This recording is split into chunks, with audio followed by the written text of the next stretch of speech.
Mamma mia, salut les amis et bienvenue dans cette vidéo numéro 5 consacrée tout simplement au langage de programmation Java.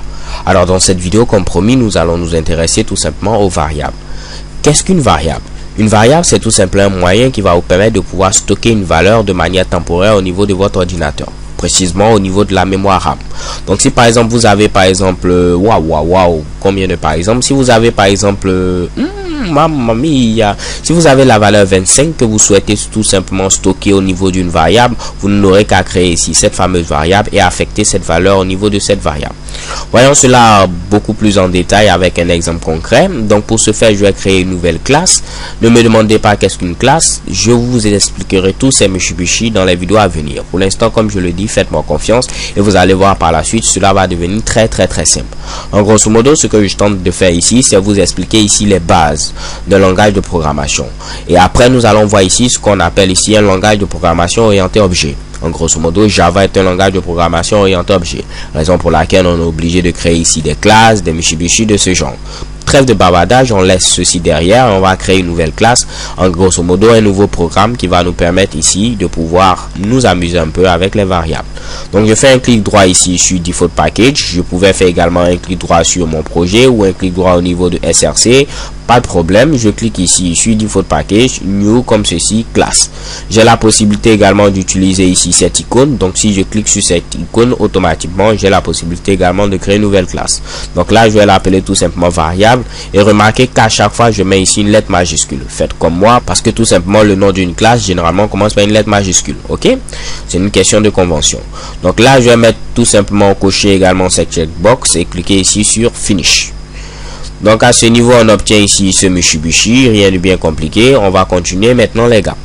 Donc j'enlève ici ceci qui est présent à ce niveau, cela ne me sert à rien. Première des choses, on va créer une variable. Pour créer une variable, il nous faut trois choses. Première des choses, il nous faut un type. Est-ce que c'est un entier? Est-ce que c'est une chaîne de caractères? Est-ce que c'est tout simplement un nombre réel? Il nous faut ensuite le nom d'une variable. Quel nom je veux donner à ma variable? Chef, je veux donner tonneau, je veux donner ici vie, ainsi de suite. Et quelle est la valeur que je vais affecter à la variable? Donc si je mets par exemple int n et je mets ici égal à 5, en grosso modo, qu'est-ce que j'ai fait? J'ai dit que n est une variable et n est le nom de notre variable. N est une variable de type integer, donc integer pour dire tout simplement entier, et j'ai affecté la valeur 5 à ma variable ici n. Donc si je veux représenter cela graphiquement, je vais ouvrir tout simplement Paint, et en grosso modo ce que j'ai fait c'est quoi? J'ai créé ici une boîte qui a pour nom ici n, qui est représentée comme ceci, ok, et au niveau de cette boîte j'ai affecté ici la valeur 5. Donc à chaque fois que je vais appeler ici ma variable n, en grosso modo je fais référence ici à cette valeur qui est présente à ce niveau ici 5. Ok, donc je reviens au niveau de Eclipse tout simplement, et là comme vous pouvez le voir, j'ai affecté la valeur 5 à la variable ici n. Si je veux afficher tout simplement le contenu de cette variable, qu'est-ce que je fais? System.out.println comme nous l'avons vu dans la vidéo précédente. Ok, parfait, je n'oublie pas de mettre ici mon point virgule à la fin. Donc là je mets ici n comme ceci. Si vous tentez de mettre ici cela en double quote, qu'est-ce qui va se passer? Il va se dire que le n qui est présent à ce niveau représente du texte. Donc si je tente tout simplement d'exécuter ce Mitsubishi, vous voyez ici apparaître n. Pourquoi? Parce que lui, on lui a demandé d'afficher le texte n. Donc ici en quelque sorte le caractère n. Raison pour laquelle il affiche n. Si je veux dire il faut afficher la variable n, pas le texte n, donc là je vais mettre cette fois-ci n sans pour autant mettre ici les double quotes. Ce qui va me permettre d'afficher tout simplement le contenu de la variable n, c'est-à-dire ici 5. Je compile à nouveau ce Mitsubishi et chez Kebam, vous voyez ici apparaître 5. Si je modifie la variable n, son contenu tout simplement, je mets ici comme valeur 15. Je tente de compiler à nouveau. Chez Kebam, j'ai ici comme résultat 15. En grosso modo les gars, c'est ça. Je vais afficher du texte. Je mets ici mes fameuses double quotes pour délimiter mon texte. Je vais afficher le contenu d'une variable. Je mets ici tout simplement le nom de ma variable. Voyons voir maintenant si je veux afficher à la fois du texte et mettre également le contenu de ma variable. Qu'est-ce qu'il faut faire? Alors rien de bien compliqué.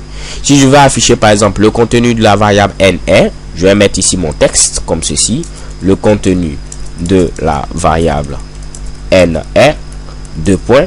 Et là pour dire qu'il faut afficher d'abord le texte, ensuite il faut ajouter ici n, donc la valeur de n, on met tout simplement un plus.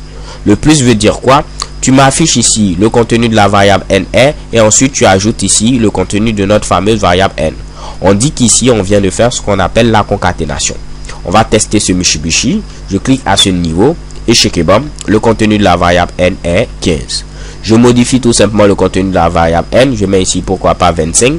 Je tente de lancer et qu'est-ce qui va se passer? Le contenu de la variable n est 25. Vu qu'à ce niveau, nous avons dit que n est un entier, je ne peux pas mettre une valeur qui ne sera pas tout simplement un nombre entier. Si je mets par exemple ici 25.8, ce qui veut dire 25,8, automatiquement vous voyez que j'ai une erreur parce que 25.8 n'est pas un entier mais un nombre réel. Donc là, si j'essaie de voir ici ce Mitsubishi, on me dit tout simplement que je ne peux pas convertir une variable de type double en une variable de type int. En grosso modo, si vous voulez plutôt créer une variable qui va contenir un nombre réel, il ne faut pas mettre ici int. Il faut mettre tout simplement ici à ce niveau double. Ok, donc je vais modifier ici mon fameux int et mettre ici double, ce qui va me permettre de créer une variable qui va pouvoir enregistrer tout simplement un nombre réel. Donc là, à ce niveau, au lieu de place de mettre int, je vais mettre tout simplement ici, double. Double me permet tout simplement d'enregistrer maintenant un nombre réel. Vous remarquez que mon erreur a tout simplement disparu. Donc là, je peux tenter d'exécuter à nouveau mon programme. Et qu'est-ce qui va se passer? Chez Kebab, j'ai ici le contenu de la variable n est 25,8. Alors les gars, je crois que c'est un peu tout pour cette vidéo. Je ne veux pas faire assez. On a vu quoi? On a vu tout simplement comment créer une variable. Il faut mettre le type de la variable, ensuite le nom de la variable et pourquoi pas affecter une valeur à cette variable. Nous avons vu également comment afficher à la fois du texte et ici une variable. On va faire ce qu'on appelle une concaténation en utilisant le signe plus. Et nous avons vu que pour des variables de type entier, on va mettre ici tout simplement entier avec int. Et pour des variables de type réel, on va mettre tout simplement double. So thank you guys for watching. Don't forget to subscribe and see you to the next video. XOXO.